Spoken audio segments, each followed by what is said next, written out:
दोस्तों, प्रज्ञान आईसीएस में आप सभी लोगों का बहुत बहुत स्वागत है।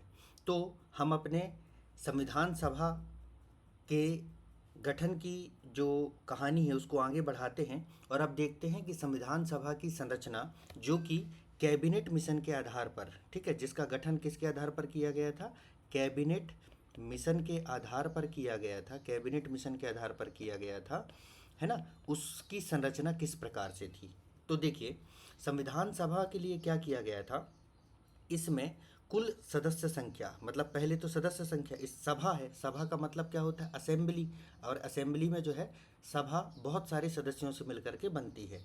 तो इसमें जो सदस्य संख्या थी, ठीक है, वो टोटल जो सीट थे वो थे 389। ये बहुत इंपॉर्टेंट फैक्ट है, इसको आपको याद रखना है। तो संविधान सभा में कुल सदस्य संख्या कितनी थी? 389, ठीक है, 389। अब इसमें जो है आपके 389 को जब हम बाइफरकेट करते हैं तो देखते हैं कि इसमें जो है वह ये जो है 296 जो थे, 296 जो थे वो थे क्या? निर्वाचित सदस्य थे। क्या थे? 296 जो थे वो थे निर्वाचित सदस्य थे। और 93 जो मेंबर थे वो थे नॉमिनेटेड या नामित जिसे हम कहते हैं, है ना। तो और ये जो 93 सदस्य जिनको नामित किया जाना था वो देसी रियासतों से किया जाना था। कहाँ से किया जाना था? देसी रियासतों से, प्रिंसली स्टेट से किया जाना था। अब इधर आइए, ये जो 296 थे निर्वाचित, ठीक है, इलेक्टेड जो मेंबर थे, इसको फर्दर क्लासिफाइड करते हैं। तो इसमें से 292, कितने? 292 जो थे वह गवर्नर शासित प्रांत से थे। कहाँ से थे? गवर्नर शासित प्रांत से थे। और जो 4 जो थे वह कमिश्नरी प्रांत से थे। इसको समझने के लिए सिंपल आप ऐसे समझिए, जैसे अभी भारत में स्टेट है, राज्य हैं। कितने राज्य हैं भारत देश में? अभी के स्टेट में 28 राज्य हैं, ठीक है ना। और उसी तरीके से जो उस समय यूटीज हुआ करते थे, ठीक है ना, जो इस समय की यूटी है, जैसे अभी हमारे भारत देश में जो है यूटीज हैं, उसी तरीके से उस समय के जो यूटी हुआ करते थे उनको हम कमिश्नरी प्रांत के समतुल्य मान सकते हैं। मतलब एक मोटा मोटा जो है हम कंपेयर कर सकते हैं। तो ये 299 जो है वह कहाँ से आने थे? सॉरी, 292 कहाँ से आने थे? 292 आने थे गवर्नर शासित प्रांत से आने थे। इनकी संख्या थी 11, ठीक है। इसमें क्या क्या था? जैसे इसमें था आपका, हो गया क्या, बंगाल हो गया, ठीक है, बिहार हो गया, फिर आपका विंध्य प्रदेश हो गया, फिर आपका यूनाइटेड प्रोविंस जो वर्तमान का उत्तर प्रदेश है तो उस समय उसको यूनाइटेड प्रोविंस कहा जाता था, मद्रास हो गया। ऐसे जितने भी ये गवर्नर प्रांत थे उनको, उनसे आने थे 11 जो आने थे गवर्नर शासित प्रांत से, और 4 आने थे कमिश्नरी प्रांत से। फिर इसमें से 93 हमने देख लिया, वो देसी रियासतों से। एक्चुअली देसी रियासत में किसी कोई भारतीय राजा जो है शासन किया करता था। जैसे आपने नाम सुना होगा जूनागढ़, इसके बाद में जम्मू कश्मीर, ठीक है, जम्मू कश्मीर भी एक देसी रियासत हुआ करता था, ठीक है। तो और फिर हमारे मध्य प्रदेश में जो है भोपाल एक देसी रियासत था। भोपाल जो है एक देसी रियासत, प्रिंसली स्टेट हुआ करता था। तो इस तरीके से जो प्रिंसली स्टेट से थे वहाँ से 93 नामित, मतलब इनका चुनाव नहीं होना था, वहाँ के शासकों के द्वारा इनको जो है मनोनीत या नामित किया जाना था। तो इस तरीके से इसमें कुल जो है 389 मेंबर थे। अब इसमें से हमने देखा कि देखिए, देसी रियासत से क्या हो रहे हैं? नामित हो रहे हैं। ब्रिटिश प्रांत जो थे, मतलब जितने क्षेत्र पर ब्रिटेन ने अपना कब्जा करके रखा हुआ था भारत में, भारत के जितना क्षेत्र है उसमें जो कब्जा करके रखे हुए थे, उसमें से जो ब्रिटिश प्रांत थे वो थे क्या? निर्वाचित होने थे। और ये निर्वाचन जो था दोस्तों वह अप्रत्यक्ष निर्वाचन होना था। कैसा निर्वाचन होना था? अप्रत्यक्ष निर्वाचन होना था, इनडायरेक्ट इलेक्शन होना था, ठीक है। डायरेक्ट इलेक्शन और इनडायरेक्ट इलेक्शन में क्या अंतर होता है? डायरेक्ट इलेक्शन में क्या होता है? ये जो डायरेक्ट इलेक्शन जो होता है इसमें जो है पीपल पार्टिसिपेशन, मतलब जनता डायरेक्ट जो है वोट डालती है।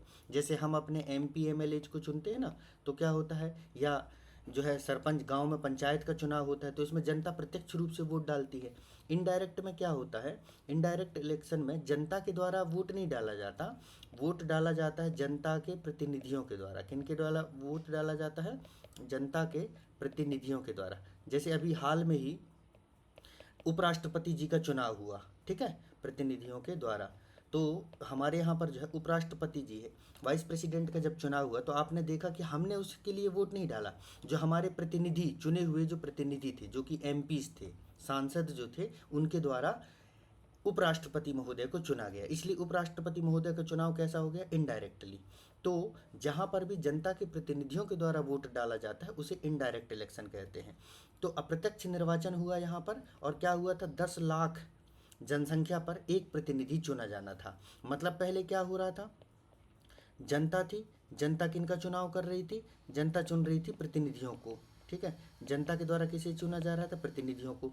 और ये प्रतिनिधि फिर जो है, ये जो संविधान सभा के सदस्य थे, है ना, जो कि संविधान सभा के सदस्यों का चुनाव जो है इन प्रतिनिधियों के द्वारा जो है किया जाना था। सदस्यों के, संविधान सभा के सदस्यों का चुनाव। ठीक है, तो क्या हो रहा है? देखिए, इनडायरेक्ट हो रहा है कि नहीं है? डायरेक्ट नहीं है। जनता ने किसको चुना? प्रतिनिधियों ने किनको चुना? संविधान सभा के सदस्यों को चुना। तो अप्रत्यक्ष निर्वाचन था। अप्रत्यक्ष निर्वाचन में 10 लाख जनसंख्या पर एक प्रतिनिधि थे। ठीक है, इस बात को जो है आपको यहाँ पर याद रखना है संविधान सभा की संरचना के संदर्भ में। अब आगे बढ़ते हैं और इसमें और महत्वपूर्ण तथ्य देखते हैं। महत्वपूर्ण तथ्य यह है कि इसमें सभी वर्गों को शामिल किया गया था। मतलब सभी वर्गों का प्रतिनिधित्व था संविधान सभा में, सभी वर्गों का प्रतिनिधित्व था। ठीक है, और दूसरी महत्वपूर्ण फैक्ट आपको ये याद रखना है कि महात्मा गांधी व जिन्ना संविधान सभा के सदस्य नहीं थे। मतलब ना तो महात्मा गांधी संविधान सभा के सदस्य थे, ना तो मोहम्मद अली जिन्ना संविधान सभा के सदस्य थे। और सभी वर्ग का मतलब क्या है? इसमें मुस्लिम प्रतिनिधि भी थे, हिंदू प्रतिनिधि थे, पारसी प्रतिनिधि थे, दलितों के प्रतिनिधि थे। हर भारत में जितने भी सोशल क्लास है उन सब का प्रतिनिधित्व जो है इस संविधान सभा में था। ठीक है, तो इस तरीके से ये हो गई संविधान सभा की संरचना और इससे संबंधित महत्वपूर्ण फैक्ट, ये आपको बहुत अच्छे से याद रखना है। तो टोटल संविधान सभा में कुल सीटों की संख्या कितनी थी? 389। ये बात आपको याद रखना है। अब ये चुनाव कब हुआ इसके बारे में ज़रा आप जान लीजिए। तो संविधान सभा का जो चुनाव है वह प्रथम चुनाव कब हुआ था? जुलाई अगस्त जो है 1946 में। कब हुआ है? जुलाई अगस्त का जो महीना था 1946 में यहाँ पर जो है इसके लिए चुनाव हुए। चुनाव कैसा हुआ है? अप्रत्यक्ष निर्वाचन के माध्यम से हुआ है। फिर जब परिणाम आया तो जो 296 सीटें थी जिन पर क्या है इलेक्शन होना था, उसमें से 208 कांग्रेस को मिले, 73 सीटें मुस्लिम लीग को मिली और 15 सीटें जो है अन्य को मिली। जैसे अभी भी चुनाव होता है, मान लीजिए लोकसभा का चुनाव हुआ तो आप देखते हैं कि जो टोटल लोकसभा की सीटें हैं 545, है ना, 545 में आप देखेंगे कि बीजेपी को कुछ सीटें मिलेंगी। मान लीजिए बीजेपी को 300 मिल गई, फिर कांग्रेस है जैसे उसको 100 मिल गई, फिर अन्य पार्टियां हैं, अदर पार्टी, अगर हम अदर पार्टी देखें तो 100, 300, 400 तो ये हो ही गए, तो 145 सीटें जो है अदर पार्टी को मिल गई। इसमें बहुत सारे पार्टी हो सकते हैं। उसी तरीके से यहाँ पर भी हुआ। कांग्रेस को कितनी सीटें मिली? 208। मुस्लिम लीग को कितनी मिली? 73। अन्य पार्टियों को कितनी मिली? 15। ये बहुत महत्वपूर्ण फैक्ट है, आपको याद रखना है। तो इस तरीके से जो है ये चुनाव हुआ। चुनाव कब हुआ भैया? जुलाई अगस्त 1946 में चुनाव हुआ।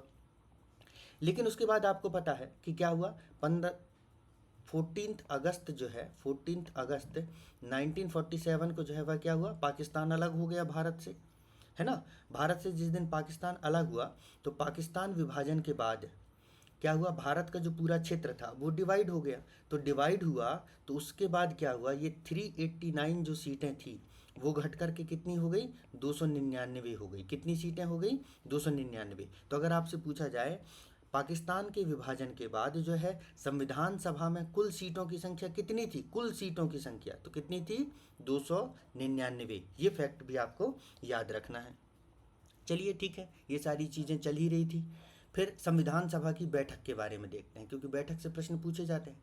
अब संविधान सभा का गठन हो गया, संविधान सभा के लिए चुनाव हो गया, संविधान सभा के सदस्य चुन लिए गए।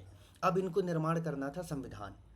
ठीक है, संविधान का निर्माण करने के लिए ये लोग दिल्ली में, जो दिल्ली है, जो अभी हमारा इससे पहले वाला जो संसद भवन था, क्योंकि अब तो सेंटर विस्टा नया संसद भवन है, तो जो पुराना संसद भवन था उसमें एक कॉन्स्टिट्यूशनल हॉल था, है ना, संविधान जो है सभा जिसे हम कहते हैं, तो वहाँ पर जो है एक कॉन्स्टिट्यूशन हॉल हुआ करता था, कॉन्स्टिट्यूशन हॉल था। वहाँ पर ये सब लोग बैठे जितने चुने हुए प्रतिनिधि थे। ठीक है। तो वहाँ पर ये लोग बैठे और संविधान सभा की जो है पहली बैठक आयोजित की गई। तो संविधान सभा की जो प्रथम बैठक है, पहली जो बैठक है, वह 9 दिसंबर 1946 को आयोजित किया गया। कब आयोजित किया गया?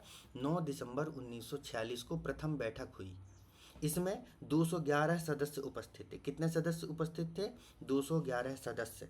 और देखो, पहली बैठक कब हुई है? 1946 में। 1946 में, मतलब अभी पाकिस्तान का विभाजन नहीं हुआ है। अभी टोटल जो है 389 सीटों में ही है। तो 389 मेंबर में से कितने मेंबर उपस्थित हुए थे? 211 सदस्य उपस्थित हुए।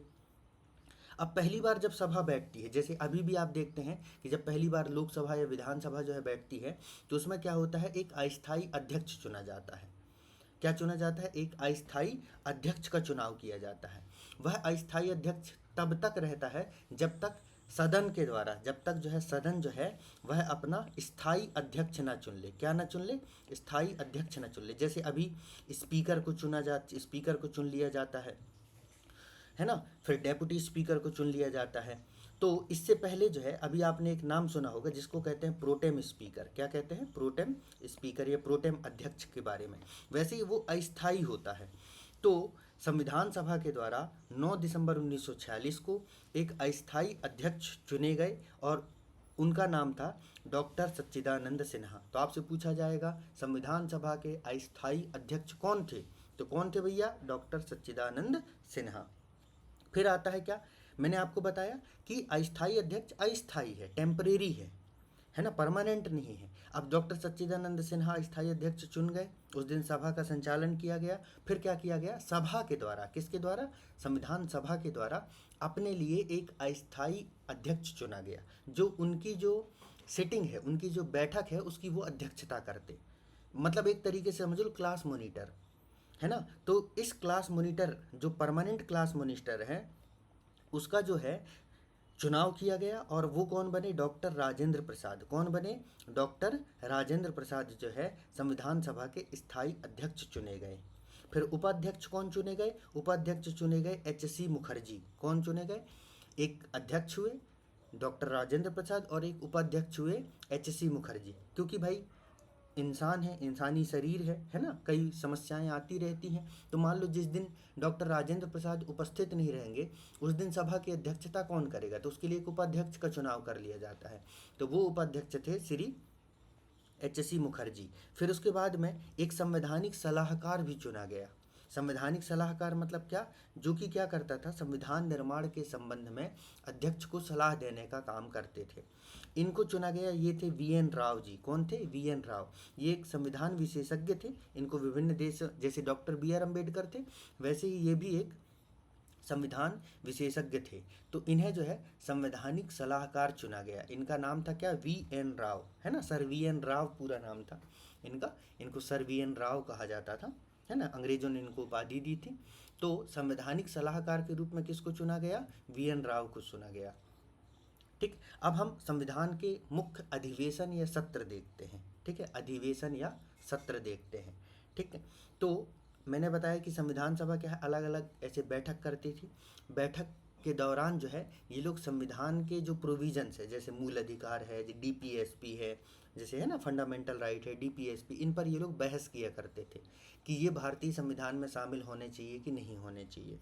इस तरीके से तो संविधान सभा के अगर हम देखें तो कुल जो है 11 अधिवेशन हुए। कितने अधिवेशन हुए?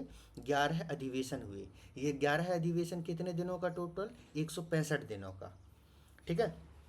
तो कुल इसमें 11 अधिवेशन होते हैं और 11 अधिवेशन 165 दिनों का होता है।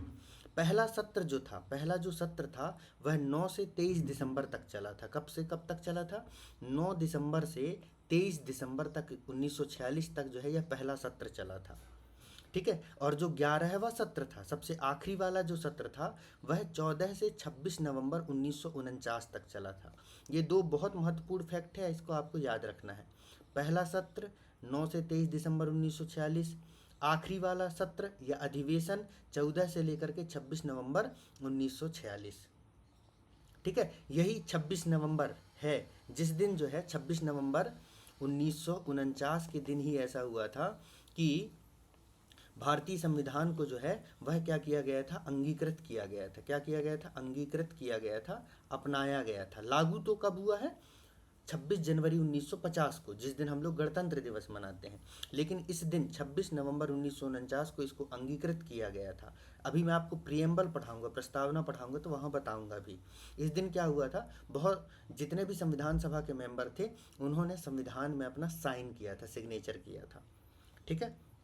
और महत्वपूर्ण फैक्ट क्या है, प्रेस व जनता को भाग लेने की आज़ादी थी। मतलब जब संविधान सभा का सत्र चल रहा था तो वहाँ पर जो मीडिया वाले थे और जो जनता थे, है ना, उनको भाग लेने की आज़ादी थी। मतलब वो भी वहाँ पर आकर के बैठ सकते थे और संविधान सभा की वार्ता को सुन समझ सकते थे। संविधान को बनाने में कुल समय कितना लगा है, ये आपसे पूछा जाता है। भारतीय संविधान के निर्माण में कितना समय लगा है, तो 2 वर्ष 11 महीने 18 दिन। कितने समय लगा है, 2 वर्ष 11 महीने 18 दिन।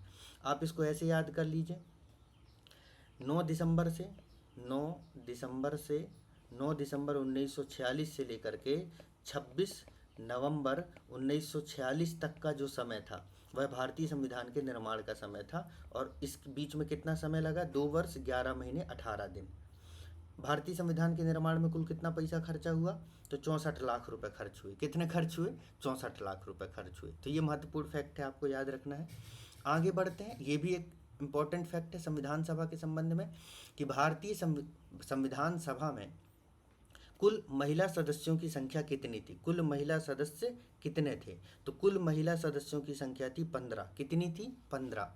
मतलब ये जो 299 लोग थे, कितने लोग, ये जो 299 लोग थे, 299 लोग थे, इनमें से 15 महिला सदस्य थी। और ये 15 उस समय के हिसाब से 1946 के समय के हिसाब से आज के समझ लो 1,500 महिलाओं के बराबर है। क्योंकि उस समय महिलाओं के लिए उतना एजुकेशन के अपॉर्चुनिटीज़ तो थे ही नहीं। अब इसमें से कुछ महत्वपूर्ण महिलाएं जिनका नाम जो है आपको याद रखना है, उनमें से एक है आपकी सुचेता कृपलानी। कौन है, सुचेता कृपलानी। ये यूपी की प्रथम महिला मुख्यमंत्री भी थी, बनी है बाद में। फिर एक है सरोजिनी नायडू, प्रथम राज्यपाल रही हैं उत्तर प्रदेश की। फिर एक है राजकुमारी अमृत कौर, प्रथम केंद्रीय स्वास्थ्य मंत्री भी बनी थी। और ऐसे और भी 15 और भी नाम हैं, लेकिन ये कुछ मुख्य नाम हैं जो आपको याद रखना है। एक नाम आपको याद रखना है, सुचेता कृपलानी, सरोजिनी नायडू और अमृत कौर, राजकुमारी अमृत कौर।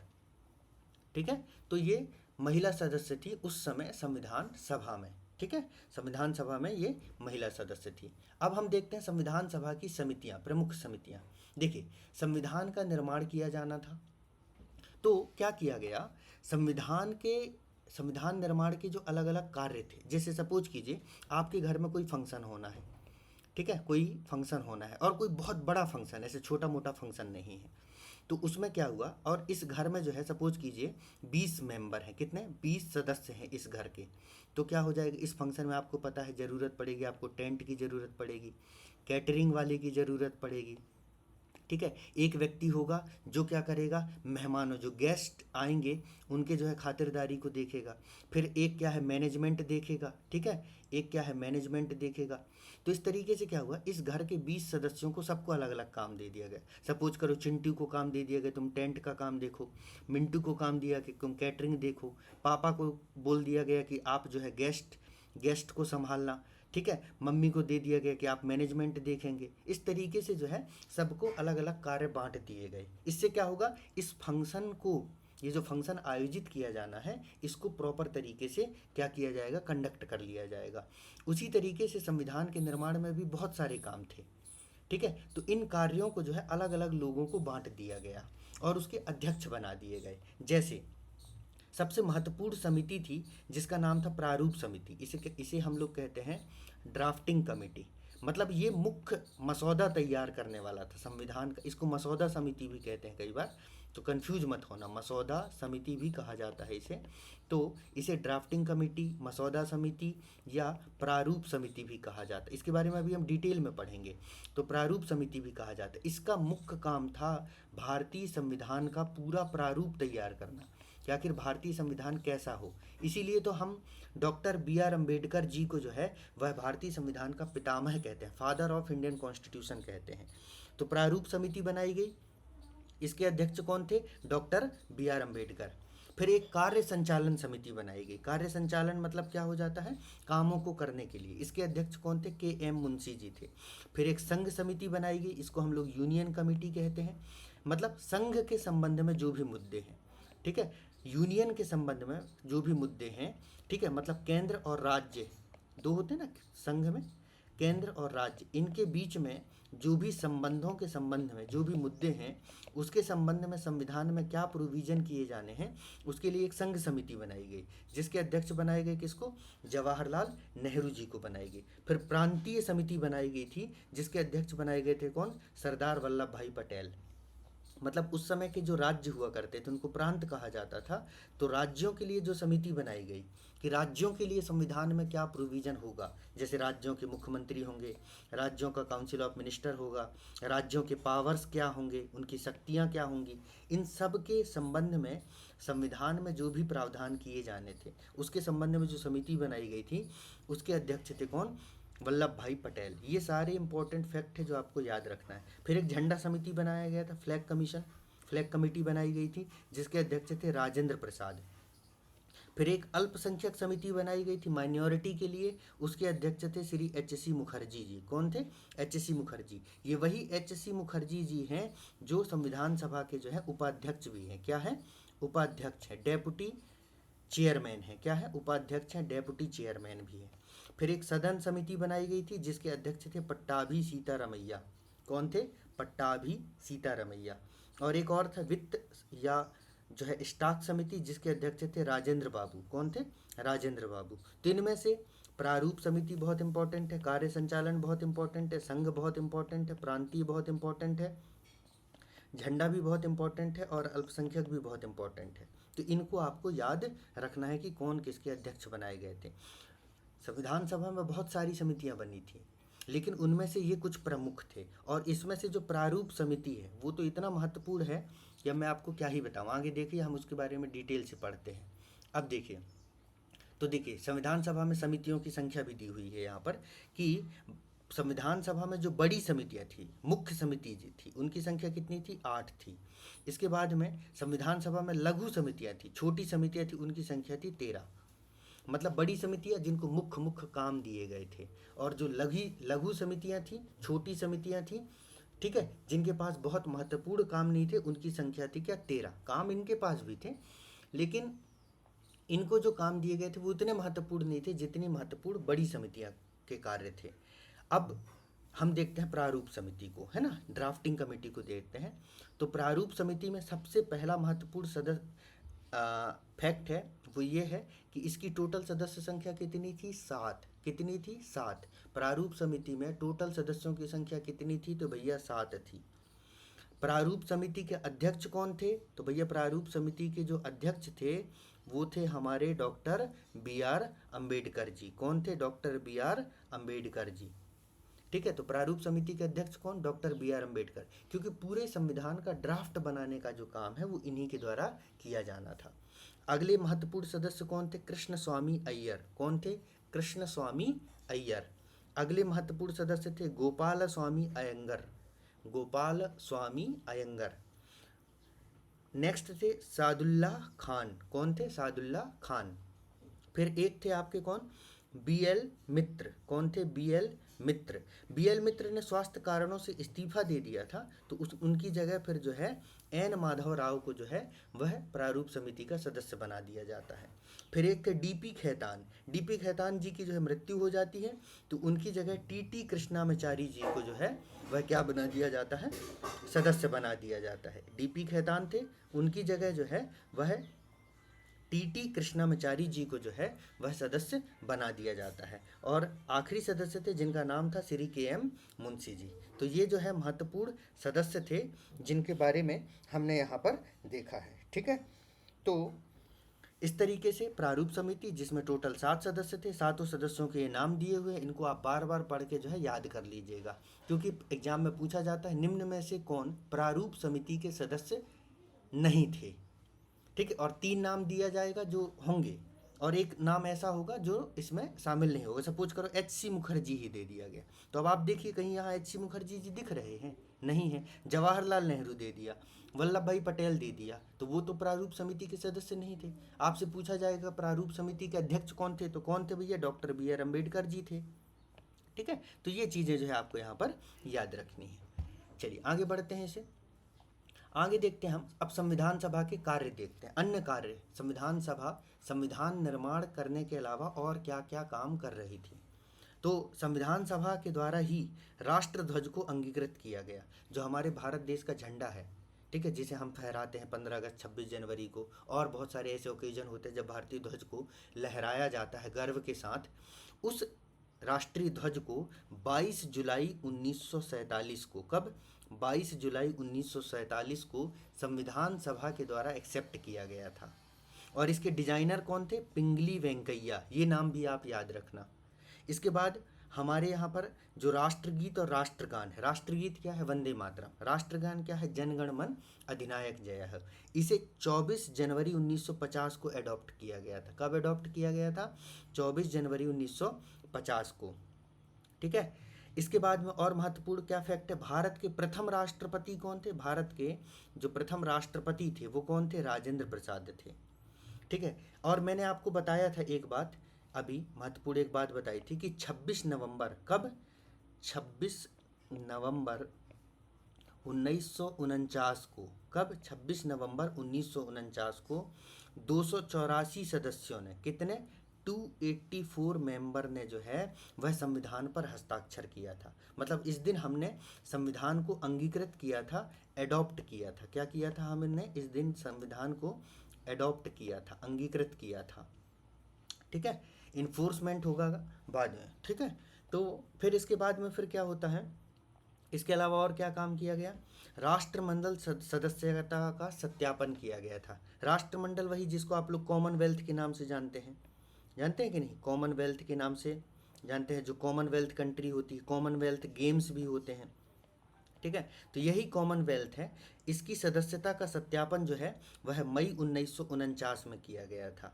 ठीक है, कि भारत भी राष्ट्रमंडल जो देश है उसका सदस्य होगा। राष्ट्रमंडल कॉमनवेल्थ कुछ नहीं है। देखिए ब्रिटेन ने, ये जो ब्रिटेन है, जितने भी देशों को अपना गुलाम बना करके रखा था, जितने भी देश थे जिनको ब्रिटेन ने अपना गुलाम बना करके रखा था, जब वो देश आज़ाद हुए तो ब्रिटेन ने कहा कि भैया देखो ऐसा है कि हमने आपके ऊपर इतने दिनों तक शासन किया है, ठीक है, आप हमारे बच्चों के जैसे हो। किसके जैसे हो, बच्चों के जैसे हो। ठीक है, आप हमारे परिवार के सदस्य हो, परिवार के सदस्य हो। इस आधार पर उन्होंने एक ग्रुप बनाया जिसे कहा गया कॉमनवेल्थ नेशन। क्या कहा गया, कॉमनवेल्थ नेशन कहा गया। ठीक है, मतलब वो एक यादें बरकरार रखने के लिए जो है ब्रिटेन के द्वारा कॉमनवेल्थ नेशंस का जो है गठन किया गया था। ठीक, तो यही राष्ट्रमंडल, तो भारत इसका सदस्य कब बना है भैया, मई 1949 में बना है। ठीक है, जो अंतिम ड्राफ्ट है संविधान सभा का, जो अंतिम ड्राफ्ट है वह 4 नवंबर 1948 को जो है बनाया गया था डॉक्टर BR अम्बेडकर जी के द्वारा। अब देखिए, ये देखिए, ये लिखा हुआ है ना, संविधान को अंगीकृत किस दिन किया गया था, बहुत इंपॉर्टेंट है फैक्ट भैया, अंगीकृत वह किया गया था 26 नवंबर 1949 को। इसी दिन हम लोग हमारे देश में संविधान दिवस मनाते हैं, कॉन्स्टिट्यूशन डे सेलिब्रेट करते हैं। कब करते हैं, 26 नवंबर 1949 को। इस दिन हमने संविधान को अपना लिया था कि अब ये संविधान हमारा अपना संविधान है, हम भारतीयों के द्वारा बनाया गया संविधान है। ये हमारे लिए बहुत गर्व की बात थी कि हम भारतीयों ने अपने लिए एक ऐसा संविधान बनाया जो आज आज़ादी के 75 साल से भी ज़्यादा हो गए, हमें आज़ादी मिले हुए, आज तक हमारे देश में वही संविधान जो है लागू है, और उसी संविधान के आधार पर हमारे देश पर जो है शासन किया जा रहा है। इसी संविधान के आधार पर आज हम पूरे विश्व के सबसे बड़े जो है लोकतांत्रिक देश हैं, सबसे बड़े लोकतांत्रिक देश हैं, जहाँ पर हमारी देश की जनता के पास जो है वह अधिकार हैं। क्या है, बहुत सारे जो है हमारे देश की जनता के पास अधिकार हैं, जिससे हमें अंग्रेज़ों ने जो है वंचित करके रखा हुआ था। जब तक अंग्रेज हमारे यहाँ थे तो उन्होंने ये अधिकार हमें दे ही नहीं रहे थे। सरकार के खिलाफ कुछ बोलो तो ले जाके जेल में ठूस देते थे, उनके खिलाफ कुछ प्रदर्शन करो, धरना करो तो लाठी चार्ज करवा देते थे, गोलियां चलवा देते थे। ठीक, तो इस तरीके से तो इसको लागू किया गया। अंगीकृत किया गया। फिर संविधान को लागू कब किया गया भैया? तो संविधान को लागू किया गया 26 जनवरी 1950 को। तो इन्फोर्समेंट डेट, संविधान को इन्फोर्स जो किया गया, लागू जब किया गया, वो तारीख है 26 जनवरी 1950। इन दोनों में आपको कंफ्यूज नहीं होना है। अंगीकृत किया गया 26 नवंबर 1949 को, जिस दिन हम संविधान दिवस मनाते हैं। लागू किया गया 26 जनवरी 1950 को, इस दिन हम गणतंत्र दिवस मनाते हैं। कौन सा दिवस मनाते हैं भैया? गणतंत्र दिवस मनाते हैं। ठीक है। अब 26 जनवरी ही क्यों? कोई और तारीख भी तो संविधान को लागू कर सकते थे ना। लेकिन क्या हुआ था, 1929 में, 1929 में कांग्रेस का लाहौर अधिवेशन हुआ था। ठीक है, कांग्रेस का लाहौर अधिवेशन हुआ था।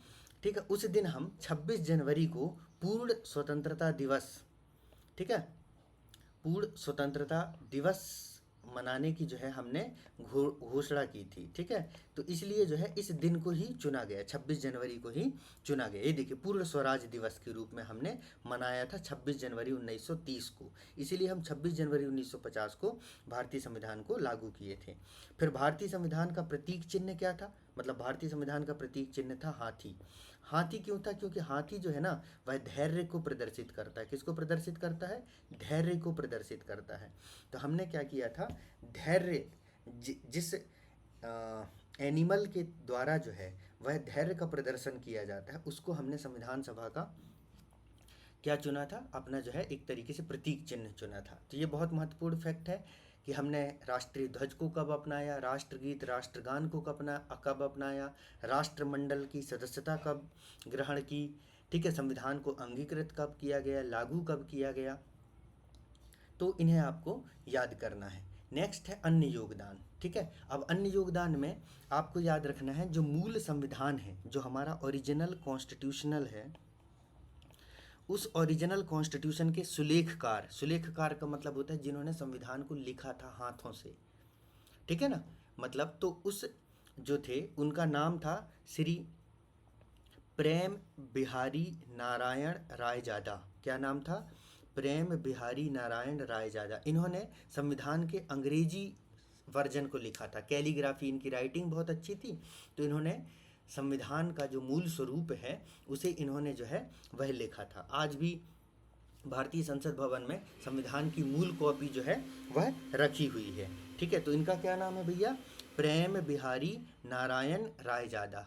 ठीक है, फिर दूसरे जो व्यक्ति थे उनका नाम था वसंत कृष्ण वैद्य। क्या नाम था? वसंत कृष्ण वैद्य था। फिर भारतीय संविधान जो बनाया गया था, जो भारतीय संविधान की किताब है, उसमें इस तरीके से जो है पेज स्ट्रक्चर होता है, और यहाँ आइड साइड जो है, यहाँ पर जो है इस तरीके से साइड में जो है वह चित्रकारी की गई है। बहुत सारे भारतीय परंपरा, कल्चर, संस्कृति, उनके संबंध में चित्रकारी की गई है। और ये सजावट करने का काम नंदलाल बोस जी ने किया था और राम मनोहर सिन्हा जी ने किया था। ठीक है, नंदलाल बोस जी ने किया था और राम मनोहर सिन्हा जी। तो दो महत्वपूर्ण फैक्टर और आ गए। अब इसके बाद फिर क्या होता है? अब देखिए, यही संविधान सभा के जो सदस्य थे, संविधान सभा के जो सदस्य थे, उन्हें जो है अंतरिम मंत्रिमंडल के रूप में भी गठित किया गया था। क्या किया गया था? क्योंकि 1945 में, कब? 1945 में ही, ठीक है ना, 1945 में ही ब्रिटेन में चुनाव हुए थे। तो ब्रिटेन में जब चुनाव हुए और वहाँ पर जो है कंजर्वेटिव पार्टी की जगह जो है लेबर पार्टी की सरकार आई थी। किसकी सरकार आई थी? लेबर पार्टी की सरकार आई थी। तो उन्होंने घोषणा किया था कि हम भारत को जल्द ही स्वतंत्र कर देंगे। तभी तो 1946 में उन्होंने संविधान सभा के गठन की मंजूरी दे दी कैबिनेट मिशन के आधार पर।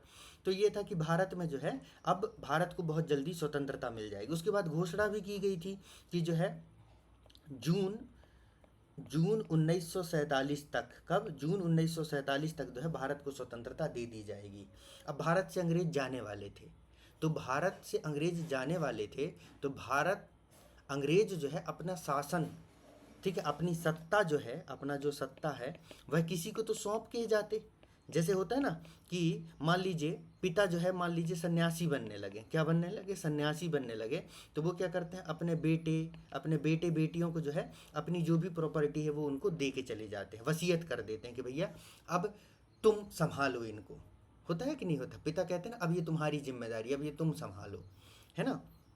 तो इसी तरीके से होता है। जैसे आपकी शादी हो जाएगी, जब जब आपकी सरकारी नौकरी लग जाएगी, उसके बाद जब आप ब्याह करेंगे, तब जो आपके जो ससुर जी होंगे, ठीक है, वो आपको कहेंगे लो बेटा अब ये हमारे घर की जो लक्ष्मी है वो आपके घर जा रही है, आप ही इसे संभालो।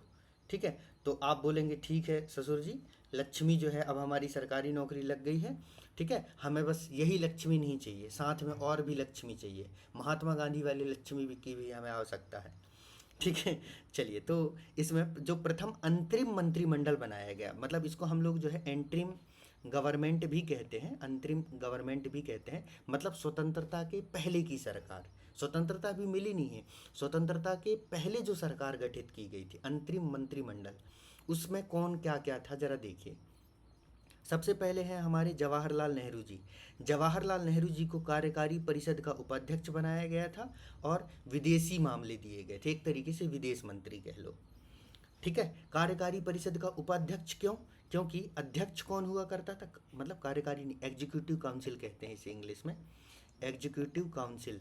देखो अभी आज़ादी मिली नहीं है, तो आज़ादी मिली नहीं है, तो आज़ादी मिलने के पहले इसका जो अध्यक्ष हुआ हो तो होता था, वो होता था कौन? वायसराय। कौन होता था? वायसराय। ठीक है, और उपाध्यक्ष किसको बना दिया गया? जवाहरलाल नेहरू जी को बना दिया गया। ये वही समय था जब जो है लॉर्ड माउंटबेटन जो है, ठीक है, वो भारत में आएंगे। फिर वल्लभ भाई पटेल, सरदार वल्लभ भाई पटेल को गृह सूचना एवं प्रसारण मंत्री बनाया गया। ठीक है, मतलब होम मिनिस्टर कौन थे हमारे? वल्लभ भाई पटेल जी थे, और इनके साथ ही इनके पास सूचना एवं प्रसारण मंत्री भी थे। फिर थे सरदार बलदेव सिंह जी थे। बलदेव सिंह जी को जो है वह रक्षा मंत्रालय का जिम्मा सौंपा गया। किसका सौंपा गया? बलदेव सिंह जी को जो है रक्षा मंत्रालय सौंपा गया। जगजीवन राम, बाबू जगजीवन राम को जो है श्रम मंत्रालय, लेबर मिनिस्ट्री। लियाकत अली, इनको वित्त विभाग दिया गया था। ये वही लियाकत अली है जो बाद में पाकिस्तान शिफ्ट कर जाएंगे। तो वित्त विभाग जब स्वतंत्रता के उपरांत जो मंत्रिमंडल बनेगा, स्वतंत्रता के पश्चात, वहाँ पर ये नहीं होंगे। फिर एक गजनफर अली है, इनको स्वास्थ्य विभाग दिया गया था। फिर आसफ अली, वही आपने सुना होगा आसफ अली जो है, इनको रेलवे व परिवहन मंत्री बनाया गया। फिर सी राजगोपालाचारी जो थे, इनको शिक्षा मंत्री बनाया गया। और स्वतंत्र भारत में कौन बनेंगे? मौलाना अबुल कलाम आज़ाद बनेंगे। आपने मौलाना अबुल कलाम आज़ाद के बारे में सुना होगा। ठीक है, फिर अब्दुल रब निस्तार, इन्हें संचार मंत्री बनाया गया। जोगेंद्र नाथ मंडल, इनको विधि मंत्री बनाया गया। लेकिन स्वतंत्रता के पश्चात विधि मंत्री कौन बनेंगे? Doctor B R. अंबेडकर बनेंगे। इनका मैं लिख भी देता हूँ ताकि आपको याद भी रहे। शिक्षा मंत्री कौन बनेंगे? अबुल कलाम आज़ाद जी बनेंगे। विधि मंत्री तब कौन बनेंगे? तब बनेंगे अंबेडकर जी बनेंगे। कौन बनेंगे? अंबेडकर जी बनेंगे। ठीक है, फिर जो राजेंद्र प्रसाद हैं उनको क्या बनाया गया? खाद्य एवं कृषि मंत्री बनाया गया। फिर उसके बाद तो ये प्रेसिडेंट बन जाएंगे, है ना। टीटी जो है, टीटी चुंद्रीगर, इनको व्यापार मंत्री बनाया गया। फिर जॉन मथाई, जॉन मथाई को उद्योग एवं आपूर्ति मंत्री बनाया गया। तो इनमें से जवाहरलाल नेहरू, वल्लभ भाई पटेल, बलदेव सिंह, जगजीवन राम, आसफ अली, ठीक है, सी राजगोपालाचारी, जोगेंद्र नाथ मंडल, जॉन मथाई, इनका नाम आपको याद रखना है कि इनके पास अंतरिम मंत्रिमंडल में जो है वह कौन सा मंत्रालय था। अब देखो बलदेव सिंह, इनके पास बल बहुत ज़्यादा है, रक्षा करने के लिए क्या ज़रूरत है? बल की ज़रूरत पड़ती है, इसलिए बलदेव सिंह क्या बन गए? रक्षा मंत्री बन गए। जब बाबू जगजीवन राम, ठीक है, बाबू जगजीवन राम एक बहुत ही सज्जन व्यक्ति थे। ठीक है, तो श्रम के लिए, मतलब मजदूरों के कल्याण के लिए किसी सज्जन व्यक्ति की ज़रूरत है, क्योंकि अगर सज्जन व्यक्ति नहीं होंगे तो वो क्या करेंगे? मजदूरों का शोषण करेंगे। तो बाबू जगजीवन राम को क्या बना दिया गया? श्रम मंत्री बना दिया गया। फिर जॉन मथाई, ठीक है, देखो उद्योग और आपूर्ति में, जैसे आपको तेल की आपूर्ति करनी है तो उसके लिए मथना पड़ता है, तेल को मथाई करनी पड़ती है। तो जॉन मथाई क्या बन गए? उद्योग एवं आपूर्ति मंत्री बन गए। फिर जोगेंद्र नाथ मंडल, ठीक है, तो जोगेंद्र नाथ मंडल, ठीक है, तो मंडल से याद रखना, ये विधि मंत्री बनाए गए। ठीक, तो इस तरीके से जो है आपको ये याद रखनी है। फिर अब हम देखते हैं संविधान की जो है प्रस्तावना एवं विशेषताएं, तो इसको, इस वाले जो है टॉपिक को हम अपने अगले वीडियो में कवर करेंगे। इस तरीके से आपका ये संविधान सभा से रिलेटेड जितने भी महत्वपूर्ण फैक्ट थे, जानकारियाँ थी, वो सब यहाँ पर कंप्लीट कर लिए। ये आपके जो है एसएससी हो, ठीक है, बैंकिंग के एग्ज़ाम हो, अभी जो आपका जो है कांस्टेबल का एग्ज़ाम है, ठीक है, एमपी में जो है कांस्टेबल का जो एग्ज़ाम निकला है, एसआई का एग्ज़ाम आने वाला है, जितने भी एग्ज़ाम हैं, पीएससी के जो वनडे मतलब जो पीएससी का जो प्री एग्ज़ाम है, उन सब के लिए बहुत महत्वपूर्ण है। और हमने इसको इतना डिटेल में कवर किया है कि इससे आपके सारे क्वेश्चन सॉल्व हो जाएंगे। इसके अलावा आपको और किसी भी मटेरियल सोर्स में भटकने की ज़रूरत नहीं है, ठीक है। तो प्रतिज्ञान आईसीएस के यूट्यूब चैनल से जुड़ने के लिए आप सभी लोगों का बहुत बहुत धन्यवाद दोस्तों। फिर मुलाकात करते हैं हम अगली वीडियो में।